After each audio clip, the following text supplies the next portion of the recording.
At the top of the world where the Arctic Ocean meets the Atlantic lies an island that isn't really an island at all. It's a continent of ice. Greenland, the world's largest island, yet 80% of its surface is buried beneath a sheet of ice so vast, so ancient, that it contains enough water to raise global sea levels by 7 meters. If all that ice melted, coastlines around the world would be redrawn. Cities would drown, nations would disappear. Greenland is not just geography, it's a climatic tipping point, a frozen reservoir that humanity depends on staying frozen. The numbers are staggering. Greenland covers 2.16 million square kilometers, roughly the size of Western Europe. Yet only 56,000 people live here, most of them clustered in towns along the ice-free southwestern coast. The rest is wilderness, ice sheets kilometers thick, mountains buried entirely beneath glaciers, valleys carved by ice flows that move with geological patience. This is not a land that welcomes human habitation. It tolerates it, barely, along its edges. The interior belongs to ice, has belonged to ice for hundreds of thousands of years, and may continue to if we don't melt it first. The ice sheet itself is a monster. At its thickest point, it measures over 3 kilometers deep, 3,000 meters of compressed snow and ice, accumulated over millennia. The weight is incomprehensible, pressing down on bedrock with such force that parts of the underlying land have been pushed below sea level. If the ice disappeared tomorrow, the land would slowly rebound, rising over thousands of years. But the ice shows no signs of disappearing quickly. Not tomorrow, but over decades, over centuries, it's melting. Faster than models predicted, faster than scientists thought possible. Greenland sits at a latitude where it shouldn't be habitable. Most of the island lies above the Arctic Circle. In winter, the sun doesn't rise for months. In summer, it doesn't set. The temperature extremes are brutal. The interior ice sheet has recorded temperatures below minus 60 degrees Celsius. The coast is milder, moderated by ocean currents, but still harsh. Summer highs might reach 10 degrees. Winter lows plunge to minus 30 or worse. The wind is constant, cutting, amplified by the katabatic flows that drain off the ice sheet, accelerating as they descend. To live here requires adaptation, both biological and cultural. The Inuit peoples who first arrived 4,500 years ago brought that adaptation with them. The Danish colonizers who came much later relied on supply ships and stubbornness. The name Greenland is, famously, a misnomer. Eric the Red, a Norse explorer exiled from Iceland for murder, arrived here in 982 CE. He wanted settlers to follow, so he called it Greenland, hoping the name would attract farmers. It worked, sort of. Norse colonists established settlements on the southwestern coast, raising sheep and cattle. They survived for nearly 500 years. Then around 1450, they vanished. No one knows exactly why. Climate change, likely. The medieval warm period ended. Temperatures dropped. Crops failed. Ships from Europe stopped coming. Cut off and starving, the Norse either died or abandoned Greenland. When European explorers returned centuries later, they found empty ruins. The Inuit, who had watched the Norse struggle, remained. They had adapted long before. They knew how to survive when the Norse did not. Today, Greenland is an autonomous territory within the Kingdom of Denmark. It governs itself on most matters but relies on Danish subsidies for much of its budget. The relationship is complex. Greenland wants independence. Denmark is willing, theoretically. But independence requires economic self-sufficiency, and Greenland's economy is fragile. Fishing provides most of the income. Tourism is growing. Rare earth minerals beneath the ice offer potential, but extraction is expensive and controversial. Oil might exist offshore, but drilling in Arctic waters is risky and opposed by environmentalists. For now, Greenland remains tied to Denmark. Not quite a colony, not quite independent. Somewhere in between, navigating a future clouded by melting ice in geopolitical competition. Because Greenland matters strategically. The Arctic is opening, sea ice is retreating, revealing shipping routes and resources. Russia is militarizing its Arctic coast. China calls itself a near-Arctic nation and invests heavily in Greenland's mining sector. The United States operates Thule Air Base in northern Greenland, a key installation for missile defense and surveillance. In 2019, President Trump reportedly wanted to buy Greenland. The offer was rejected, dismissed as absurd. But it highlighted a reality. Greenland is no longer a remote backwater. It's a prize. And the people who live here, the Greenlanders, are trying to determine their own fate before others do it for them. The capital, Nuuk, sits on the southwestern coast where the ice sheet is a distant wall on the horizon. Population around 19,000, more than a third of Greenland's total. Nuuk is small by most standards, but here it's the metropolis. Brightly colored houses, red, yellow, blue, climb the rocky hillsides. In winter, they stand out against the snow, defiant splashes of color. The harbor fills with fishing boats and supply ships. The airport handles daily flights to Copenhagen and Reykjavik, Greenland's lifelines to the outside world. Nuuk is trying to be modern. The University of Greenland is here. So is the National Museum, the Parliament, the Cultural Center. Restaurants serve both traditional Inuit cuisine, seal, whale, fish, and imported goods, pizza, Thai food, burgers. Bars fill on weekends with locals and the small expat community. There's even a ski slope, modest but functional. Yet Nuuk is still rough around the edges. Soviet-era apartment blocks built by Denmark in the 1960s and 70s dominate the skyline. Unemployment is high. Alcoholism rates are among the highest in the world. Suicide rates are even worse. Greenland's social problems are acute, legacies of colonization, forced modernization, and cultural disruption. The transition from traditional Inuit life to Western modernity has been traumatic. Not everyone made it. Not everyone is making it. But there is resilience, a growing cultural pride, a renaissance of Inuit language, art, and traditions. Young Greenlanders are reclaiming their identity, pushing back against centuries of being told their culture was primitive. The language Ilulissat is now taught in schools. Traditional drum dancing and throat singing are celebrated, not suppressed. Artists blend Inuit motifs with contemporary styles, creating work that is uniquely Greenlandic. It's a cultural flowering, fragile but real, a society finding its voice after generations of silence. North of Nuuk, the landscape becomes more dramatic. The coastline fractures into fjords, deep channels carved by glaciers during the last ice age. These fjords penetrate hundreds of kilometers inland, some so narrow that their walls rise vertically from the water. At their heads, glaciers calve icebergs directly into the sea. This is where the ice sheet meets the ocean, where Greenland's slow-motion collapse is most visible. Ilulissat, Greenland's third largest town, sits on the edge of one of the most spectacular of these fjords. Ilulissat Ice Fjord, a UNESCO World Heritage Site, is the outlet for Qaanaaq, one of the most active glaciers on Earth. The glacier moves at speeds up to 40 meters per day, an astonishing pace for ice. It calves icebergs constantly, massive chunks breaking off and tumbling into the fjord with roars that echo across the water. The icebergs are gigantic. Some rise 100 meters above the waterline, which means they extend 800 meters below. These are floating mountains, drifting slowly out to sea, melting as they go. The town of Ilulissat, population 5,000, exists because of the icebergs. Historically, it was a whaling and fishing hub. The name means icebergs in Ilulissat, a straightforward description. Today, tourists come to see the fjord, to walk among icebergs grounded on the shore, to take boat tours through the ice maze. In summer, the midnight sun bathes the ice in golden light. In winter, the northern lights shimmer above frozen sculptures. It's one of the most photogenic places on Earth, but it's also a warning. The Ilulissat ice fjord is melting faster than ever recorded.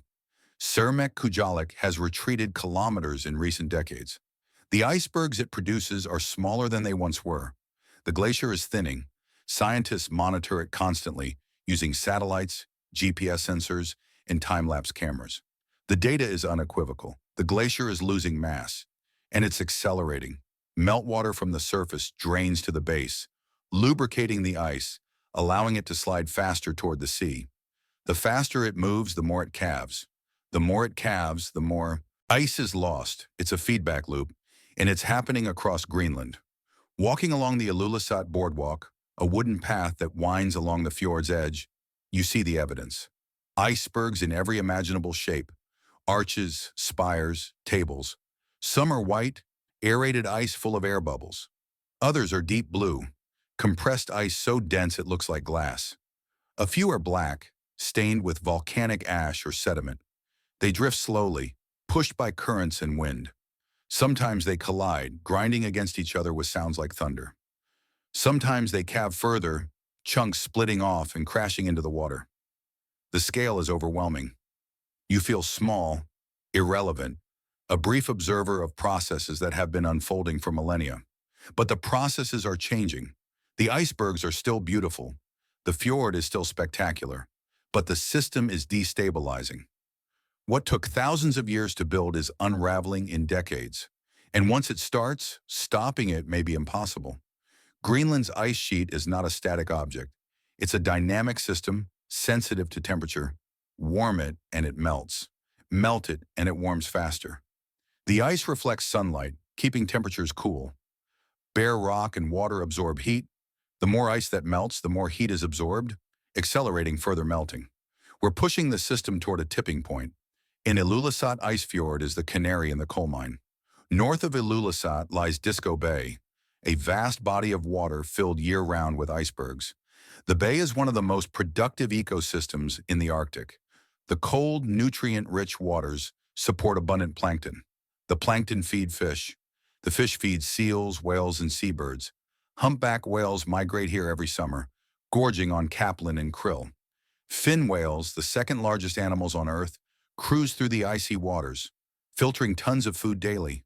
Minke whales are common. Occasionally, narwhals appear, the unicorns of the sea, their spiral tusks jutting from the water. Whale watching is a major industry. Boats leave from Ilulissat daily, navigating through the icebergs to find the whales. The encounters are breathtaking.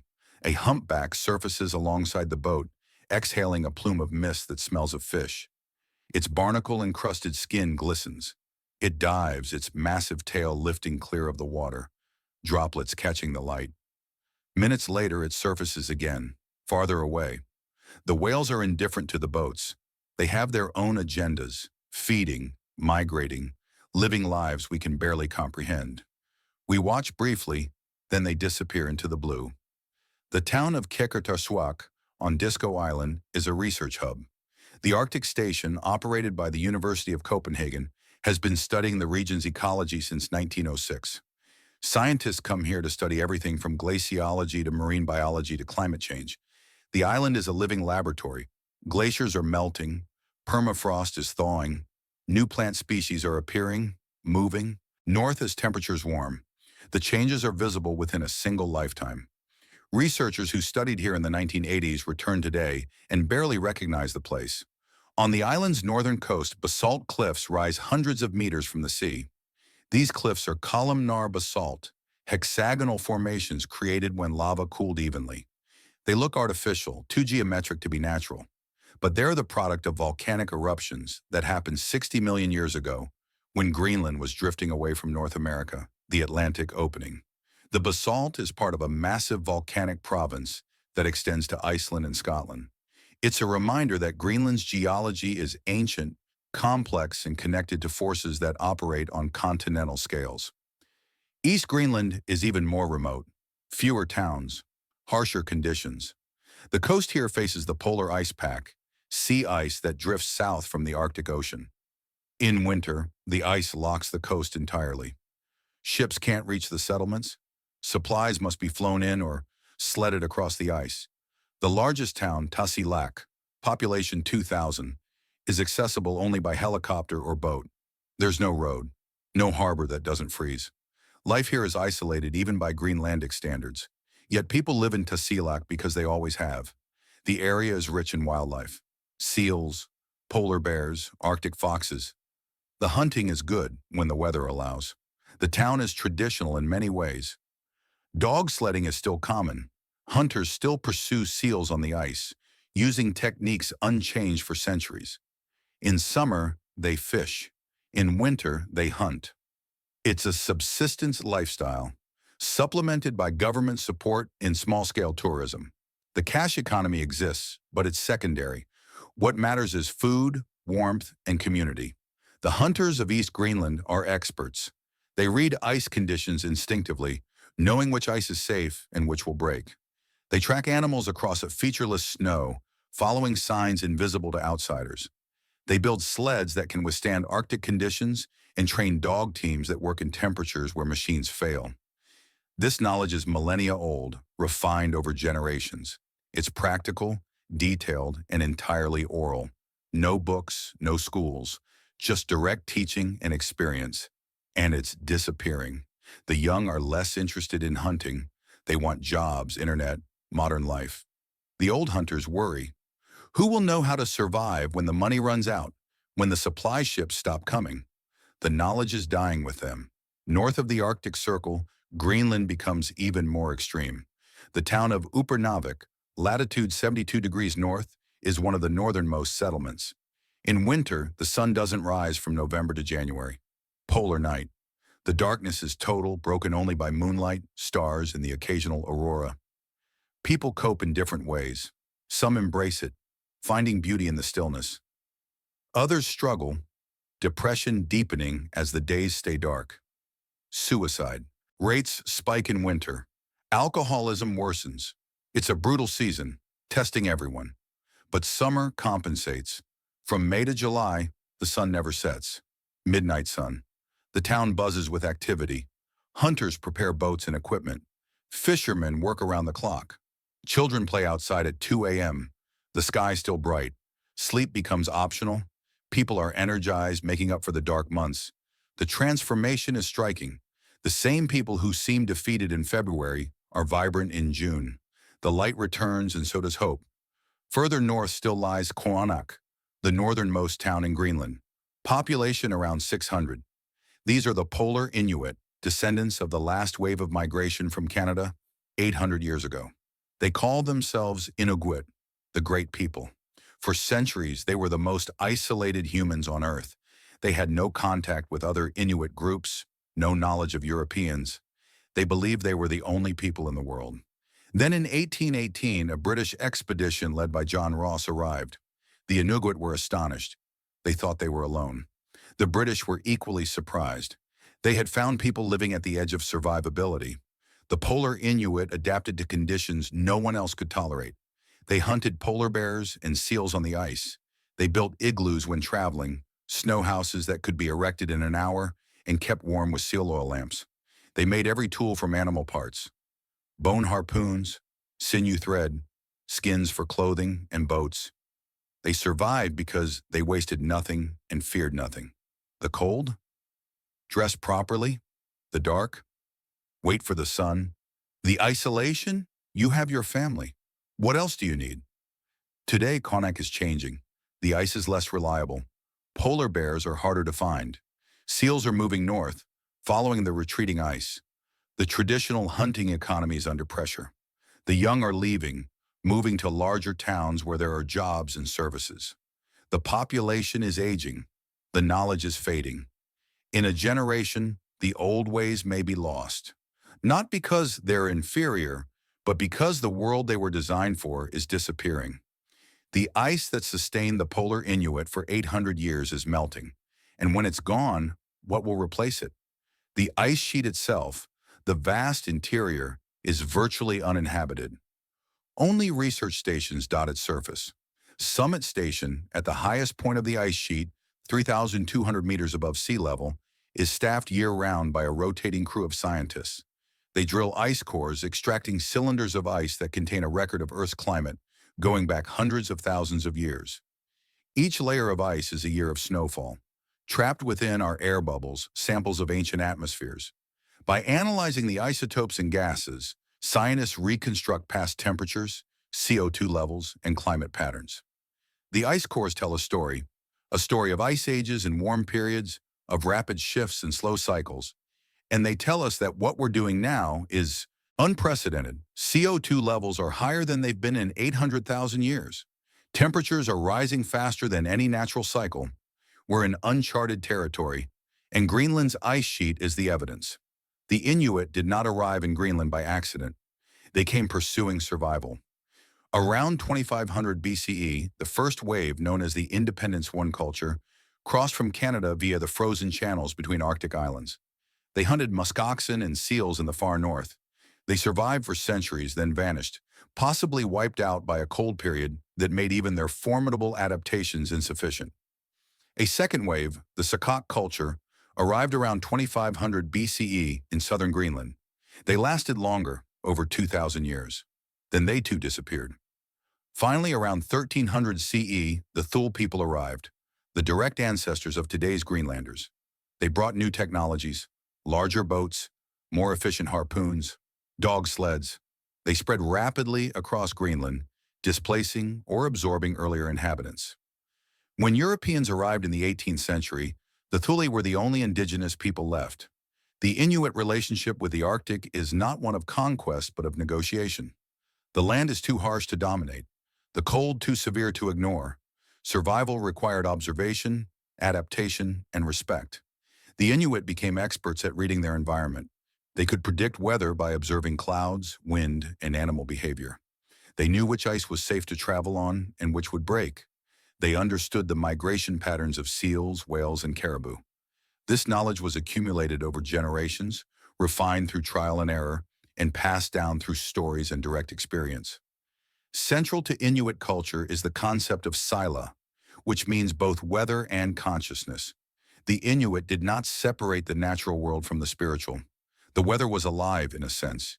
It had moods. You couldn't control it, but you could understand it, work with it.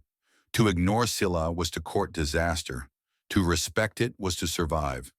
This worldview is profoundly different from Western notions of conquering nature.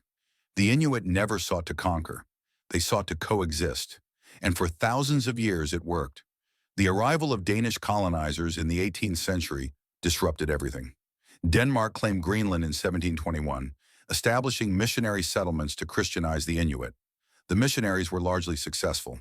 Today, most Greenlanders identify as Christian, though traditional beliefs persist beneath the surface. Shamanic practices, once central to Inuit spirituality, were suppressed but never entirely eliminated. Some elders still speak of tupalaks, malevolent spirits created to harm enemies. Of the Chivitok, people who fled into the wilderness and became something else, neither human nor animal. These stories are not just folklore.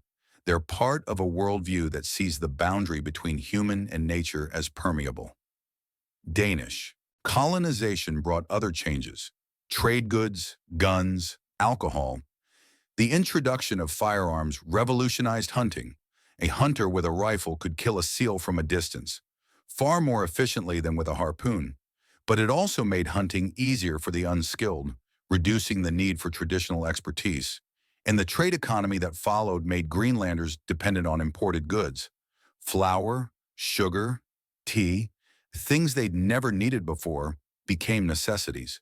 The self-sufficiency that had sustained them for millennia eroded. In the 20th century, Denmark pursued a policy of modernization. Inuit were encouraged, sometimes forced, to abandon their nomadic lifestyles and settle in permanent towns. Children were sent to Danish schools where speaking Ilulissat was forbidden. The goal was to make them Danish, to civilize them. The result was cultural trauma. A generation grew up disconnected from their heritage, unable to hunt but also unable to fully integrate into Danish society. They fell between worlds. The consequences were catastrophic: alcoholism, domestic violence, suicide. Greenland has one of the highest suicide rates in the world, particularly among young men. The statistics are grim. In small towns, everyone knows someone who has died this way. It's a crisis rooted in colonization, in the destruction of identity. Yet there is also recovery. In 1979, Greenland gained home rule, the right to govern most internal affairs. In 2009, self-governance expanded further. Danish is no longer the dominant language in schools. Ilulissat is taught and valued. Traditional skills are being revived. Cultural programs teach young people how to sew traditional clothing, how to hunt, how to prepare traditional foods. It's a conscious effort to reclaim what was nearly lost. The results are visible. A new generation is proud to be Greenlandic. They wear traditional dress at celebrations. They speak Ilulissat at home. They're building a modern identity rooted in ancient traditions. One of the most iconic aspects of Inuit culture is the dog sled. In much of Greenland, dog sledding is not a tourist attraction, it's transportation. The terrain is too rugged for roads. Snowmobiles work, but they break down, and parts are expensive. Dogs, by contrast, are reliable. They eat seal meat, abundant and cheap. They can navigate ice that machines can't. They sense danger, refusing to cross weak ice even when whipped. A good lead dog is invaluable, intelligent, and decisive. Hunters trust their dogs more than they trust their own judgment. And they're right to. A traditional dog team consists of 10 to 15 dogs, harnessed in a fan formation, each dog on a separate line radiating from the sled. This allows them to spread out on thin ice, distributing weight. It also lets individual dogs find the best path. The musher, the driver, stands or sits on the sled, controlling the team with voice commands and a whip. The whip is not for beating the dogs. It's crack near them to get attention, to reinforce commands. A skilled musher can hit a pebble a meter away without touching a dog. The relationship between musher and dogs is complex. The dogs are not pets. They live outside year-round, chained or in pens. They're fed but not pampered. In winter, they work hard, pulling sleds across the ice for hours. In summer, when the ice melts and sleds are useless, they're often neglected, left to scavenge. It's a harsh life, but the dogs are adapted to it. Greenlandic sled dogs are a distinct breed, one of the oldest. They're large, thick-coated, and incredibly tough. They can sleep in blizzards, curled nose to tail, letting snow cover them for insulation. They can run all day on minimal food. They're survivors like the people they serve. But dog sledding is declining. Younger Greenlanders prefer snowmobiles. They're faster, don't need feeding, and don't bite. In towns, dog ownership is expensive. Feed must be bought or seals must be hunted, and hunting takes time. Many young people don't hunt. They work jobs, have Wi-Fi, watch Netflix. The traditional skills seem irrelevant. Why learn to drive a dog team when you can drive a snowmobile? The old hunters shake their heads. They know that machines fail, that without dogs and traditional knowledge, you're vulnerable. But the young don't listen, or they don't care. The future, they believe, is not in the past. Greenland's wildlife is adapted to extremes. Polar bears, the apex predators, roam the ice, hunting seals. They're solitary, patient hunters, waiting by breathing holes for hours, sometimes days, until a seal surfaces. Then a single swipe of a paw, and the seal is dead. Polar bears are one of the few animals that actively hunt humans.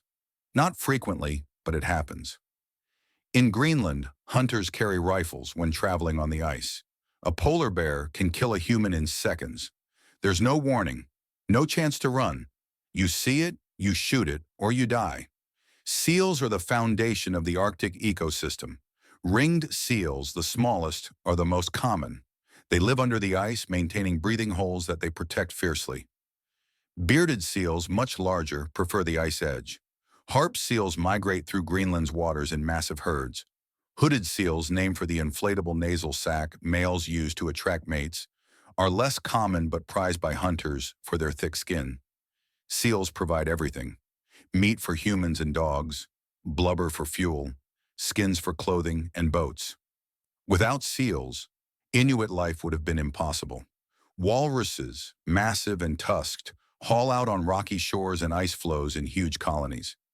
Males can weigh over a ton, their tusks exceeding a meter in length. They use the tusks to fight, to haul themselves onto ice, and to break breathing holes. Walrus hunting was once common, but populations declined and restrictions were imposed. Today, only a few communities have hunting quotas. When a walrus is taken, nothing is wasted. The meat is shared, the ivory sold or carved, the hide used for rope, incredibly strong and durable. Whales migrate through Greenland's waters seasonally. Humpbacks, bowheads, belugas, narwhals. The narwhal, with its spiral tusk, is particularly prized. The tusk is actually an elongated tooth, up to 3 meters long. Its function is debated: sensing, fighting, display. The Inuit have their own theories, born from observation. They hunt narwhals in summer when the ice breaks up and the whales enter fjords to feed. The hunt is dangerous. Narwhals can dive deep, pulling hunters' boats under, but the reward is worth it. The skin, called muktuk, is a delicacy, rich in vitamin C. The meat is dense and nourishing, and the tusk, sold internationally despite restrictions, can fetch thousands of dollars. Muskoxen, prehistoric-looking beasts, survive in the interior tundra. They're relics of the Ice Age, shaggy and formidable. When threatened, they form a circle. Calves in the center, adults facing outward. This defense works against wolves, their main predators. Against rifles, it's useless. Muskox hunting is regulated, but populations are stable. The meat is lean and flavorful. The wool, kiviot, is softer than cashmere and worth its weight in gold. Greenlanders harvest it, knit it into scarves and sweaters, and sell them to tourists. Arctic foxes, small and adaptable, scavenge and hunt across the tundra. Their fur changes color seasonally, white in winter for camouflage and snow, blue-gray or brown in summer to blend with rocks and vegetation. They survive on lemmings, bird eggs, and carrion left by polar bears. In winter, they follow bears onto the ice, eating the scraps from seal kills. They're clever, resourceful, and remarkably tolerant of cold. Arctic foxes can survive temperatures below -70 degrees Celsius, the coldest any mammal tolerates. Birds arrive in summer, transforming the landscape. Cliffs become crowded with nesting seabirds, kittiwakes, gulls, guillemots, razorbills. The cacophony is overwhelming. Millions of birds calling, wings flapping, chicks begging. The cliffs are white with guano, the smell pungent. The birds are here for the brief abundance. The sea is rich with fish and plankton. Chicks grow fast, fledging in weeks. By autumn, they're gone, migrating south to escape the coming darkness. Caribou, known in Greenland as reindeer though they're wild, migrate across the tundra. Herds numbering thousands move north in summer to calving grounds, then south in autumn to wintering areas. They're hunted but sustainably. The herds are monitored. Quotas are set. Overhunting could collapse populations, so rules are strict. The meat is lean, gamey, and traditional. Caribou skins are used for clothing, warmer than anything synthetic. But all this wildlife is under pressure. Climate change is reshaping the Arctic faster than anywhere else on Earth. Temperatures are rising twice as fast as the global average. Sea ice is retreating. Glaciers are melting. The entire ecosystem is destabilizing. Polar bears, dependent on sea ice to hunt seals, are struggling. In some areas, they're starving, forced onto land where food is scarce. Seals are moving north, following the ice. Walruses, losing ice floes to rest on, crowd onto beaches, sometimes in such numbers that stampedes occur, crushing calves. The ice itself is changing. It used to be predictable. Hunters knew when it would form, when it would break. Now it's erratic. Ice forms late, breaks early. Sometimes it doesn't form at all in areas that were reliably frozen. Hunters venture onto ice that looks solid but isn't. Accidents are increasing. People fall through. Sleds are lost. Lives are lost. The knowledge that sustained the Inuit for generations is becoming unreliable. The weather patterns they learned to read are changing. Scylla is shifting, and no one knows what it's becoming. Permafrost, ground that has been frozen for thousands of years, is thawing. Houses built on permafrost are tilting, their foundations destabilized. Roads crack and heave. Runways buckle. Infrastructure designed for permanent ice is failing. In some towns, entire neighborhoods are being abandoned, the ground too unstable to support buildings. Relocating is expensive. Where do you move? And who pays? These are questions Greenland is grappling with, without clear answers. The melting ice is also revealing the past. Mummified bodies preserved for centuries in the permafrost are emerging. Archaeological sites buried under ice are exposed. In some cases, ancient hunting tools, clothing, even food are found, thawed after hundreds of years. It's a bonanza for archaeologists. But it's also disturbing. The ice that preserved these artifacts is melting. Once they're exposed, they deteriorate. The past is being lost, even as it's discovered. For Greenland's hunters, the changes are personal. An elder in Qaanaaq speaks about ice that used to be 6 feet thick in winter. Now it's 3. He remembers when the ice was safe from October to June. Now it's November to April, maybe. He's hunted seals for 60 years. He knows this ice. Or he thought he did. Now he's not sure. And if he's not sure, the young hunters, who lack his experience, are even more lost. They rely on GPS and weather forecasts. But the forecasts are often wrong. The ice does things it's not supposed to. Traditional knowledge says one thing. Modern tools say another. Who do you trust? The psychological impact is profound. For the Inuit, the ice is not just a platform, it's home, it's identity. A hunter without ice is not a hunter. He's something else, something diminished. The elders speak of losing not just a landscape, but a way of being. The connection to the land, to the animals, to the ancestors who hunted these same seals is breaking, and with it goes meaning, purpose. The suicide rates, already high, are climbing. Climate change is not just an environmental issue in Greenland.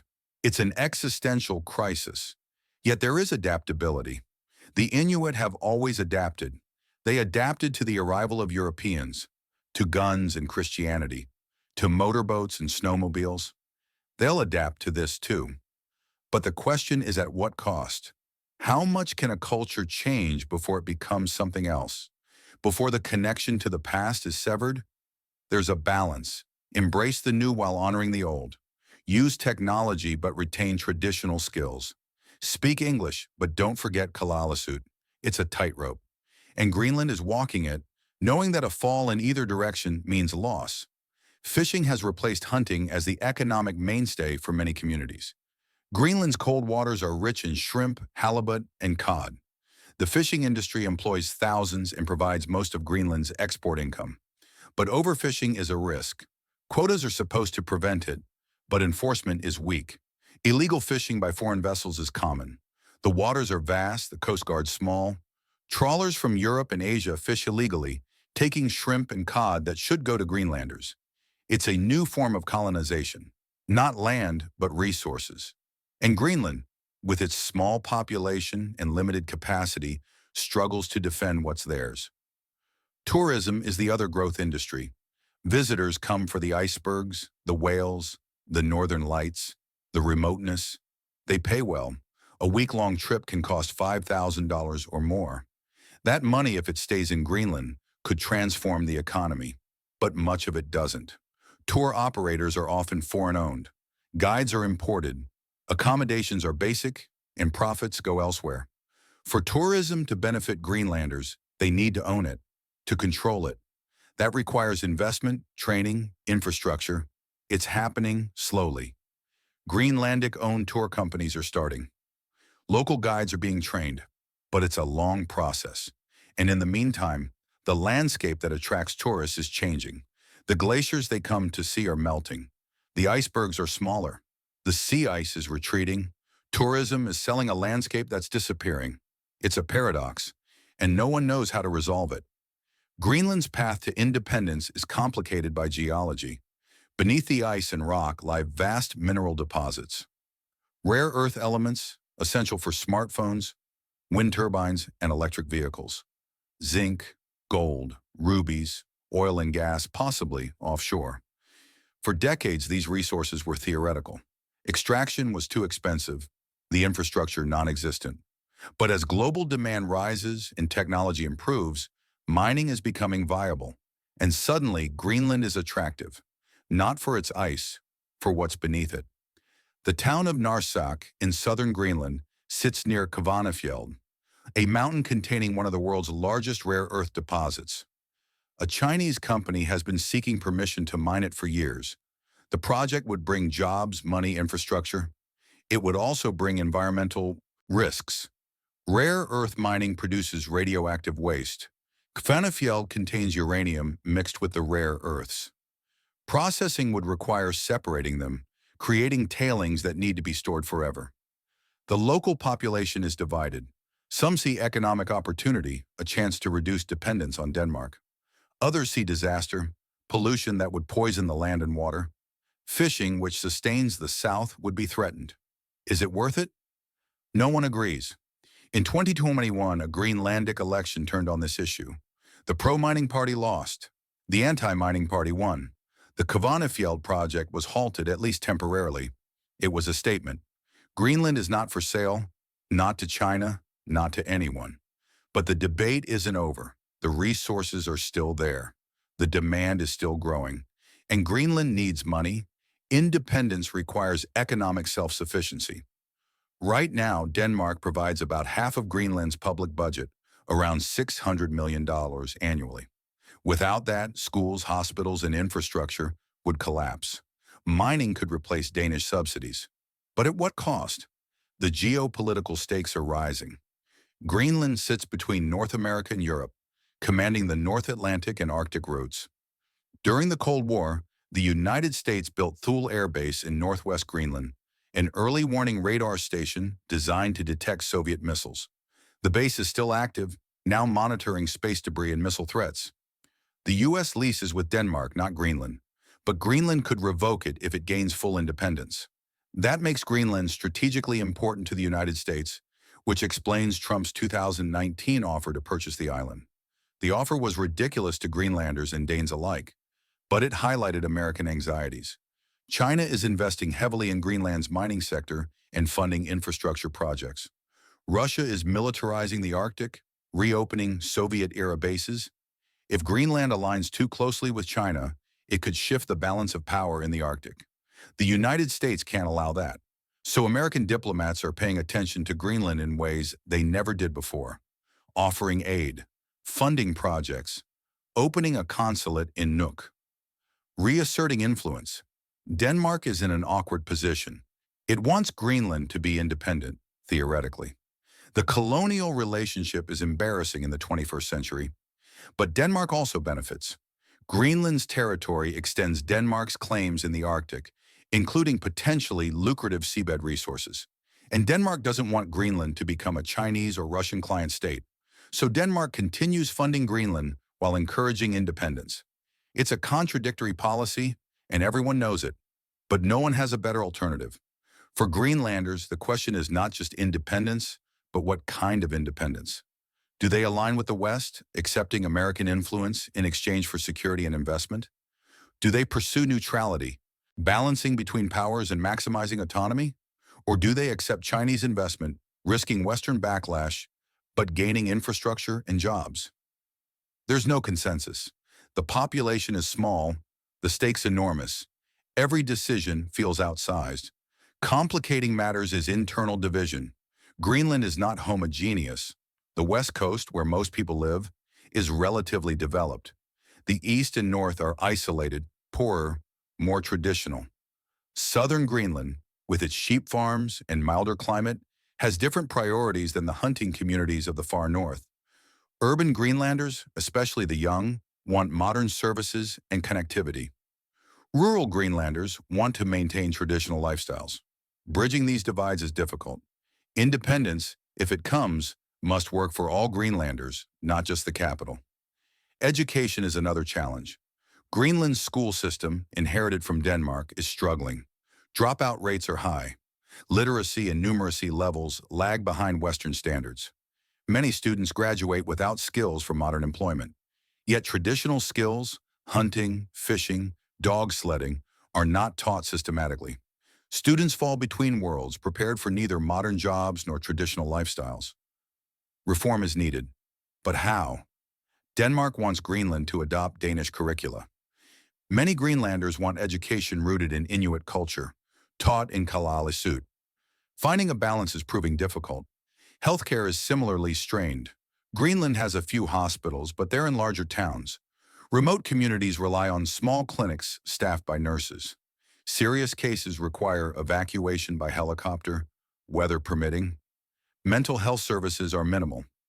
Greenland has high rates of depression, PTSD, and trauma, legacies of colonialism and social disruption. But therapists are scarce. Waiting lists are long. Suicide prevention programs exist, but they're underfunded. The problem is recognized, but solutions are elusive. Alcoholism remains epidemic. In many towns, alcohol is restricted or banned outright, but smuggling is common.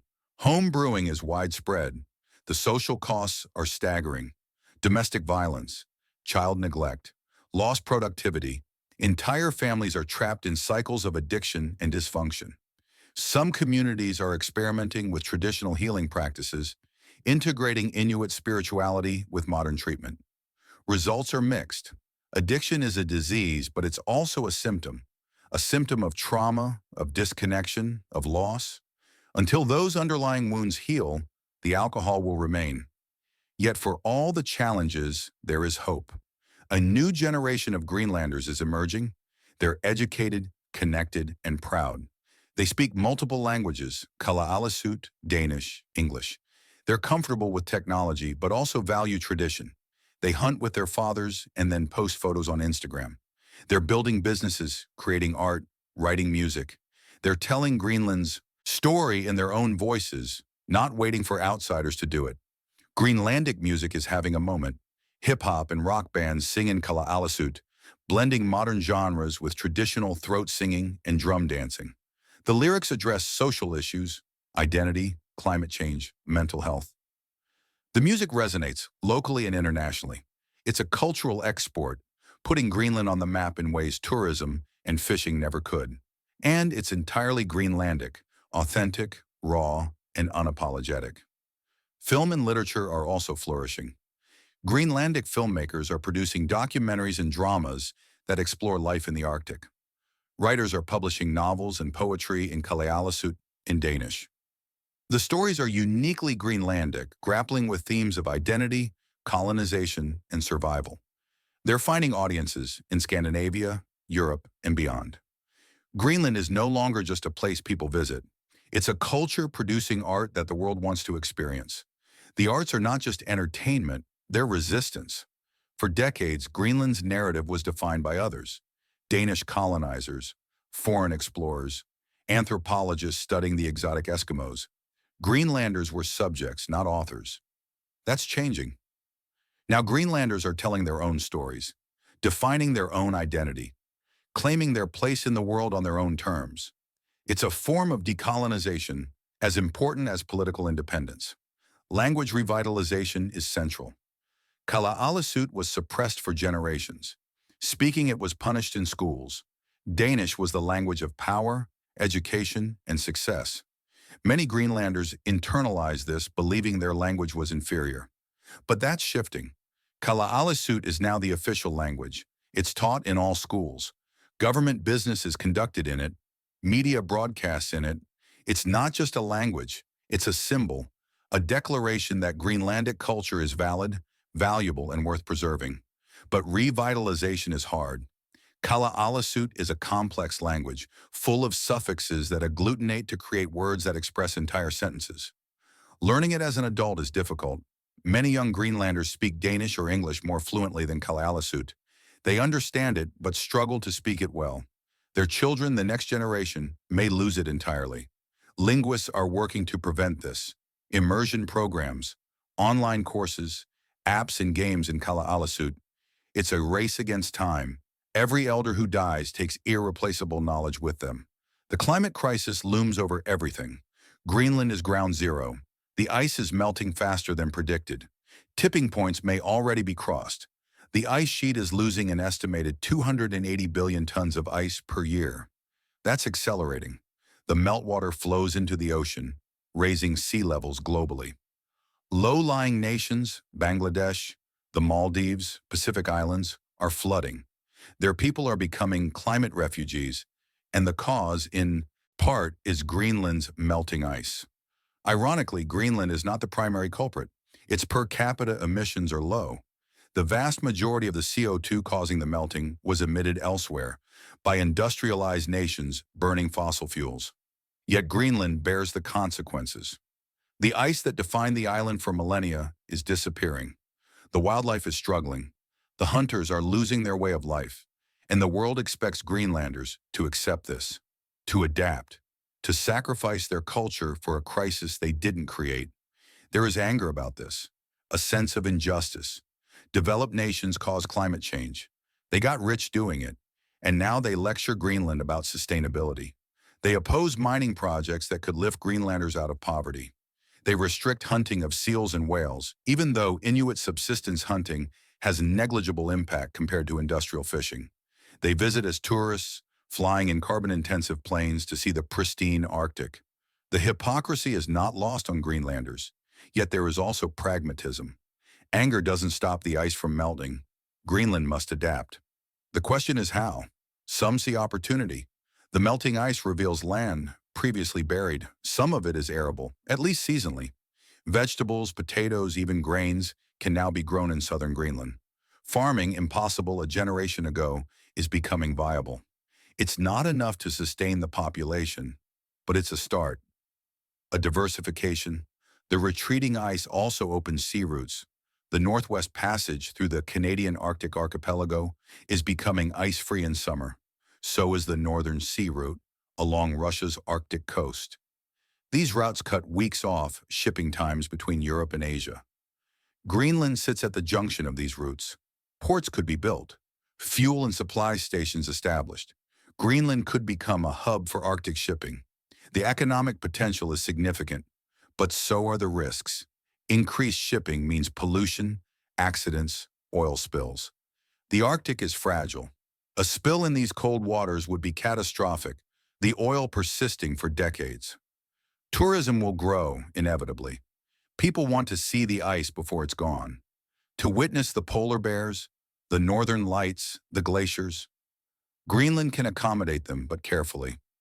Mass tourism would destroy what makes Greenland special: the remoteness, the quiet, the wildness. Some areas should remain off limits, protected, not for tourists, for the wildlife, for the Inuit, for the future. Tourism can be sustainable, but it requires discipline, regulation, and a willingness to say no. Not every visitor can be accommodated. Not every iceberg needs footprints. Greenland's future is not predetermined. It could go many ways. The best-case scenario is a gradual, managed independence, an economy diversified between fishing, tourism, and selective mining, all conducted sustainably. Infrastructure improved, but not at the cost of the environment. Education reformed to prepare students for both modern and traditional livelihoods. Healthcare expanded to address mental health and addiction. Culture revitalized, language preserved, traditions passed to the next generation. Greenland, as a sovereign nation, small but stable, navigating between global powers while maintaining its autonomy. The worst-case scenario is collapse. Climate change rendering traditional lifestyles impossible. Overfishing depleting the waters. Mining projects polluting the land. Tourism overwhelming fragile ecosystems. Youth leaving for Denmark or elsewhere, seeking opportunities that don't exist at home. The population declining, aging, unable to sustain itself. Infrastructure crumbling, culture fading. Greenland becoming a ghost, abandoned by its people, exploited by outsiders. A cautionary tale of what happens when a small nation is caught in forces beyond its control. Which future unfolds depends on choices. Global choices about emissions and climate action. National choices about investment and policy. Local choices about resource use and cultural preservation. And individual choices by every Greenlander and every visitor. To respect the land, to honor the culture, to understand that this place, this ice, these people are not commodities. They're part of a world that's bigger than any individual interest. Standing on the ice sheet, surrounded by white in every direction, you feel the immensity of it. The silence is profound. No wind, no birds, just you and the ice. Stretch in every direction. It's beautiful. But it's also terrifying, because you know this ice is melting, that the silence will be broken by the sound of water, flowing, dripping, rushing away, and you wonder what replaces it. When the ice is gone, what will Greenland be? What will the world be? The Inuit have a concept, roughly translated as the long life.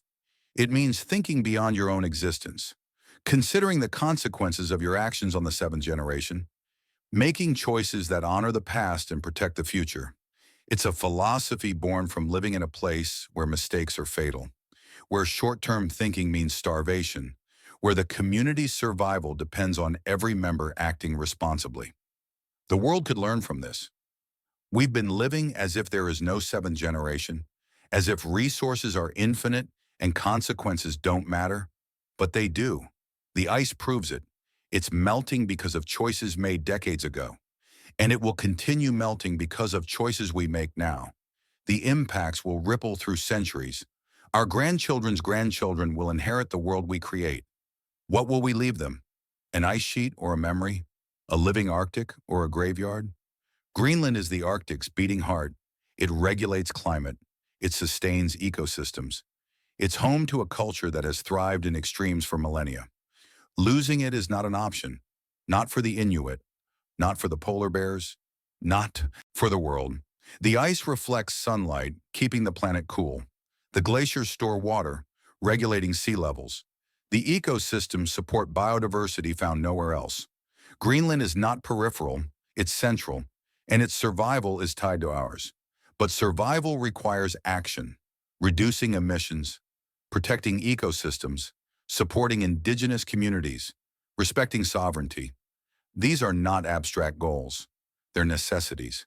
The ice is the early warning system. It's telling us that the climate is changing faster than we thought, that tipping points are closer than we hoped. That time is running out. Greenland is the message. The question is whether we'll listen. The sun sets slowly in Greenland, even in winter when it barely rises. The light lingers, turning the ice gold, then pink, then purple. In that liminal space between day and night, the landscape feels eternal, as if it could last forever. But eternity is an illusion. Everything changes. Ice melts. Glaciers retreat. Cultures evolve. What matters is how we respond. Do we adapt? Do we resist? Do we accept the inevitable or fight for what can be saved? Greenland is asking these questions. The answers will define not just Greenland but the world. Because what happens here, on this remote island of ice, echoes everywhere. The ice that melts here raises seas in Miami. The carbon we emit in New York warms Nuuk. We're connected, inextricably, and Greenland is the proof. The ice frontier, the Arctic's heart, the place where humanity's future is being written, one melting glacier at a time. The story is not over. The ending is not set. But every day the ice votes, and it's voting for change. The question is whether we'll change with it or be swept away by what we refuse to see.